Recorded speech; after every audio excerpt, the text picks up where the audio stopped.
welcome. As you know, we started a new lecture series, and this is called Feminist Theory Texts.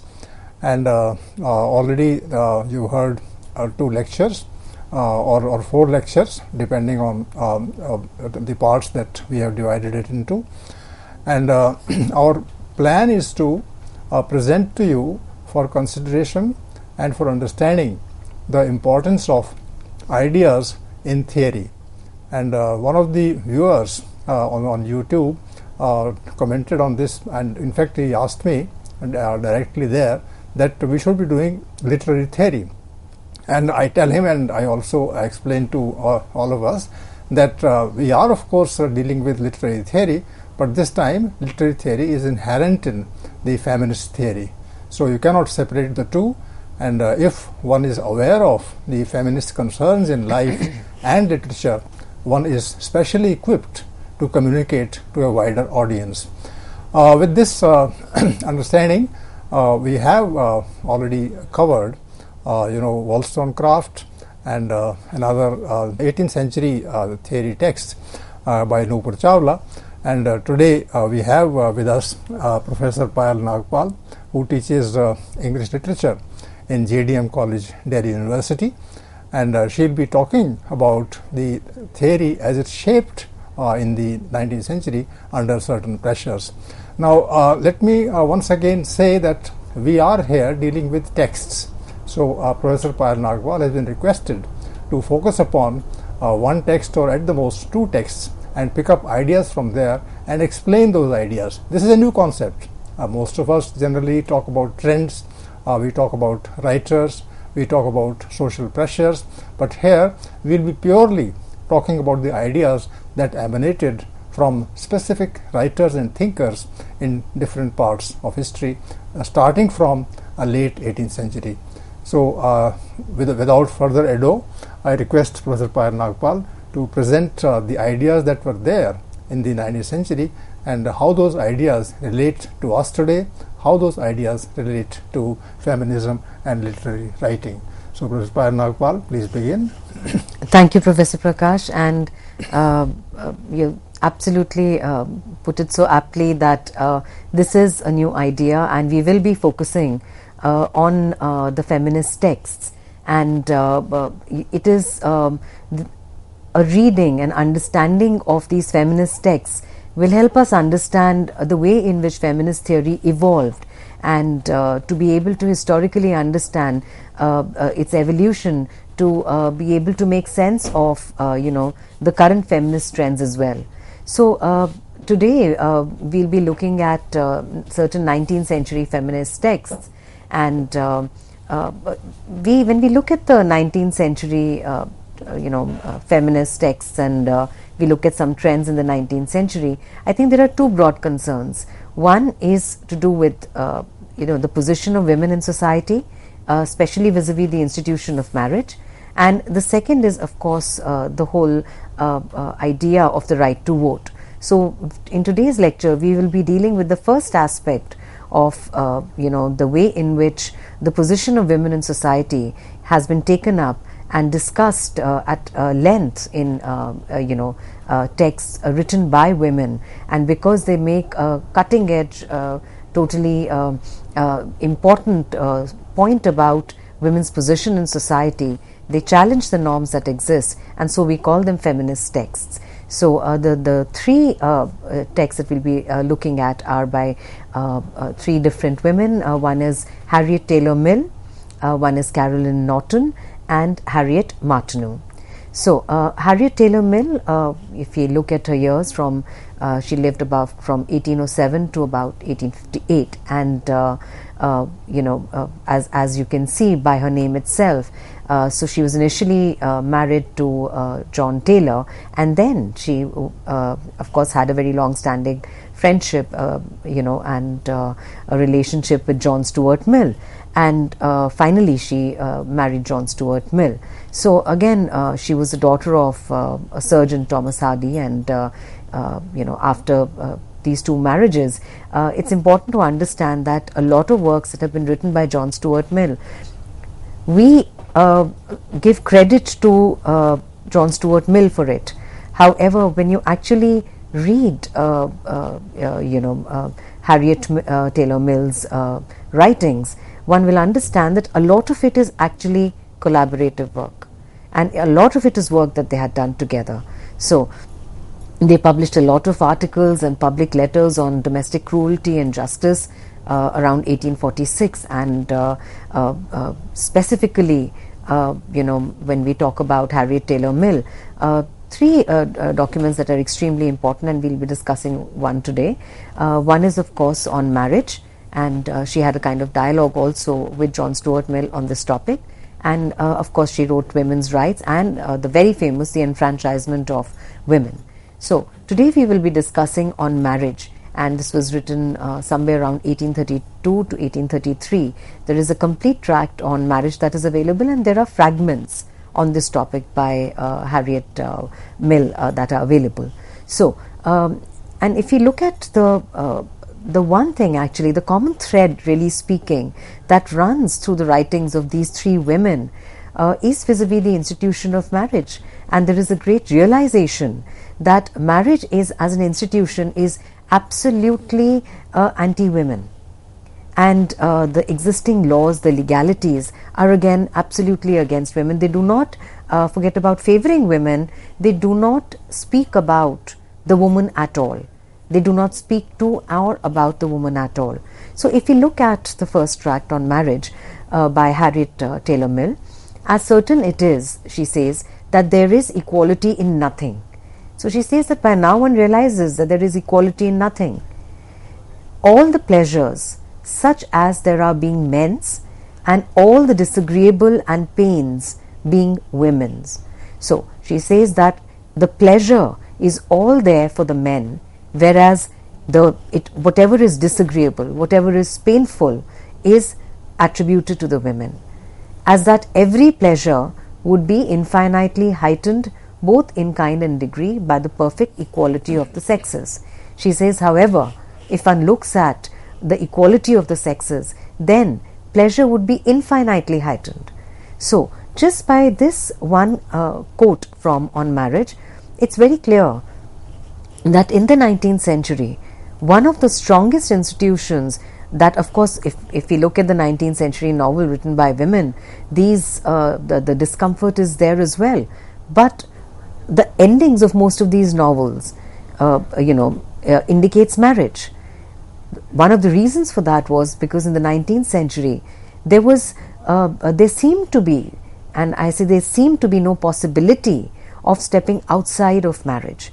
But if we look at Harriet Taylor Mill's writings on marriage, it's very clear that she's already spelling it out, that there is, really speaking, nothing there. So, to complete this quotation, women are educated, she says, for one single object, to gain their living by marrying. And so she says that, not only is it, the only thing which of course is also indicative of the kind of pain that women undergo, but it seems that women are educated for one single object only, marrying, and that seems to be the eventuality of their lives. And it's almost as if they have to make their living by getting married.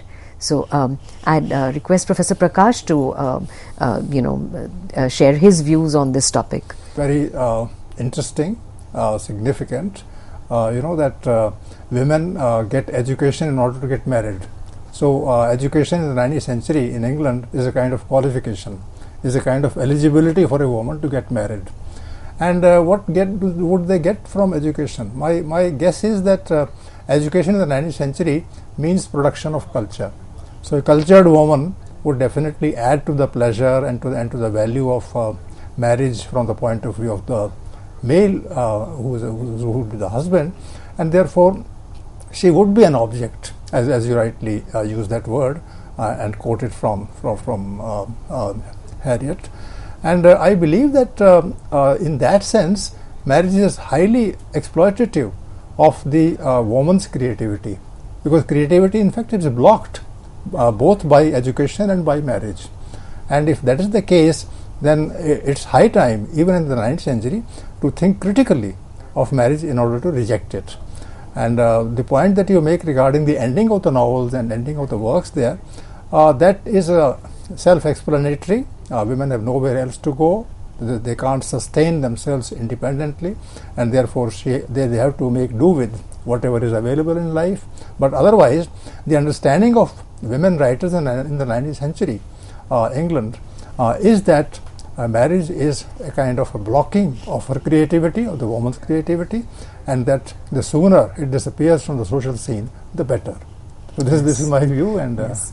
Absolutely, that's exactly what Harriet Taylor Mill is also saying, and I think she also uses the word education in a very significant manner, because what she's also suggesting is that they are probably not educated in the way they should be, and the kind of education that they are being given is something that's only going to make them appear as pleasant, beautiful objects that are going to beautify the institution and add value supposedly to the institution of marriage.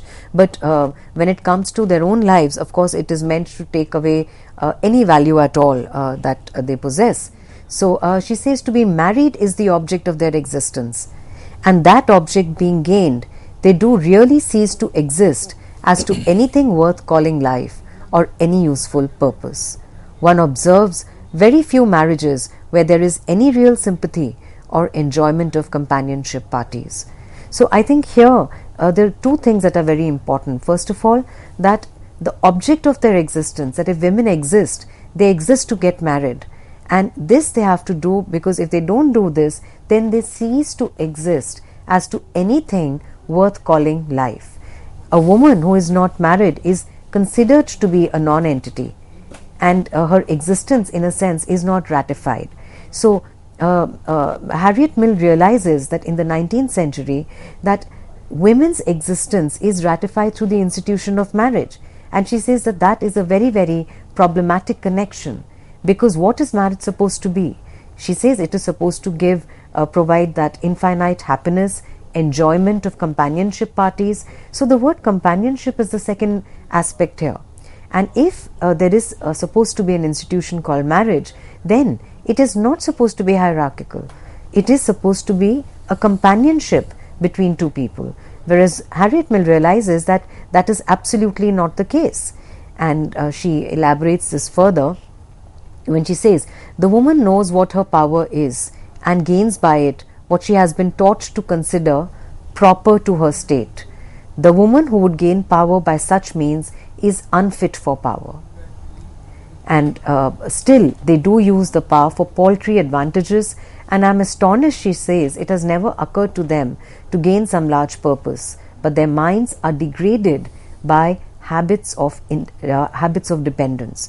So in this Harriet Mill is extremely critical of any women who are so conditioned that they consider being within the institution of marriage as a means to exercise power in a sense. And she says that this aspect of dependence on the spouse is something that has led to degeneration. And so in this sense, the moment this companionship is replaced by a relationship that is hierarchical, and she also is critical of women who kind of use this and play to power, play to the gallery for any kind of paltry advantage. She says that is something that is rather unacceptable.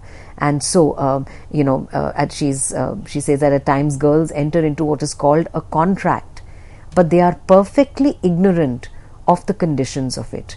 Now this is a very interesting point, because what Harriet Mill is drawing our attention to is marriage as contract and not marriage as a sacred bond.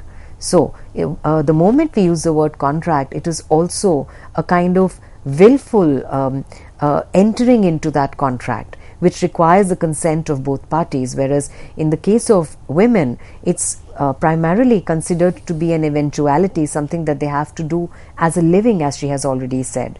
So she says that in the present system of habits, girls enter into what is called a contract, perfectly ignorant of the conditions of it. So women are educated, and this is where the contradiction is glaring and continues to this date in the 21st century, one must say, which is that girls are trained to, they are equipped with all the skills that is going to make them absolutely perfect for marriage. However, they are never apprised of the conditions of this contract, of what really speaking they are in for, what is it that they are going to get at their end of the bargain. So, and she says that they should be, so is considered absolutely essential to their fitness for it. But after all, the one argument of the matter, she says, which I think might be said, is who would wish to have the person without the inclination? And this is where she brings in the idea of marriage as a trap, because it was not easy for women to, it was not possible for women to seek divorce, and it was not possible for women to exercise choice and express their point of view. So, and she says that, if they were given the choice, then they might not enter into this institution. And if this institution is meant for bearing children, then there are women who might not actually want to have children. So these are aspects that Harriet Mill is writing about in the 19th century. And even when it comes to the institution of marriage, she identifies what she calls a kind of sensualism with that men locate in marriage. And she says if that is the sole purpose of marriage, she says then she thinks it's a very, very depraved sort of thought. So she is giving a holistic picture here. Use the word centralism. Is that no, sensualism, sensual. Oh. So she says to find pleasure in mere sensualism is a proof of a very low state of being and an obstacle to the perception of a better. She says that is not something that can fetch companionship. That is, in fact, she considers it to be the most depraved, aspect of marriage, and says that no institution that could possibly be devised seems to me so entirely tending to encourage and create mere sensuality as that of marriage. So, and she says that having encouraged this animal want to its utmost by the approval of opinion, it takes care to prevent all voluntariness. So, the idea is that there is absolutely no willful consent, and the kind of education that is being imparted to women is education that is meant to train them for marriage. It is not an education of their minds. So then she defines marriage, and she explains it. She says, by marriage I mean a legal obligation which binds any person to live with or be dependent on another against their inclination, which makes the person of one human being the property of another. Every human being has a right to all personal freedom which does not interfere with the happiness of some other. And this is from the fragment, and the fragment breaks at this point.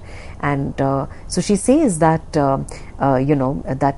actually, first of all, she of course looks at it as correctly as a legal obligation, but she says if at all there should be an institution of marriage, then it should indicate freedom, and not something that tries to make one person subservient in that particular equation or in that particular relationship. So and what she did was, in fact, this was also where her collaborative work with John Stuart Mill also came up. They picked up a lot of real life cases, such as the case of Sarah Brown and a lot of other women who had been subject to some kind of violence in their marriage, at times their children taken away, children born outside of marriage, and then they were taken away by the man. And in this kind of a situation, the woman had absolutely no say.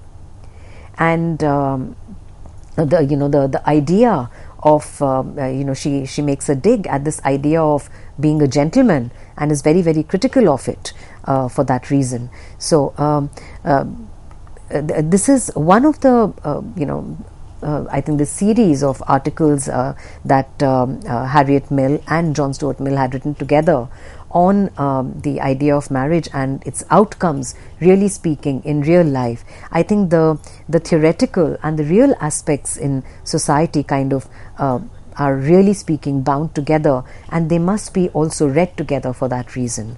What do you think about it? This kind of reference to so many real life cases actually that they make.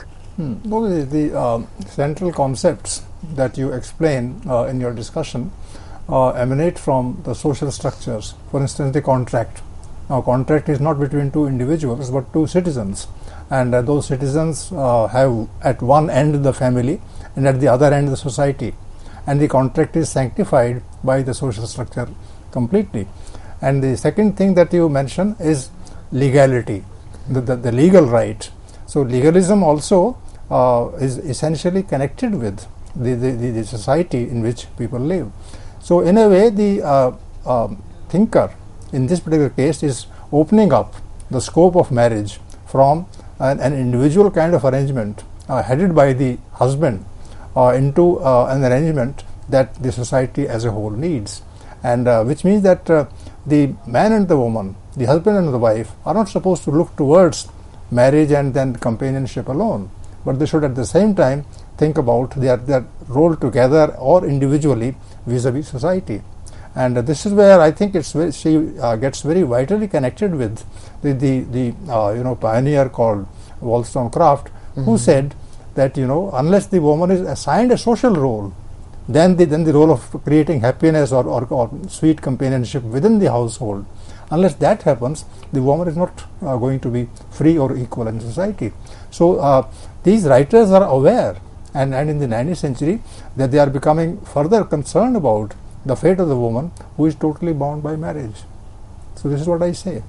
And friends, since Professor Payal Nagpal has presented an argument regarding marriage, and she is going to talk about other thinkers in the 19th century who take these ideas forward, who would explain these ideas deeply and then communicate them to the readers.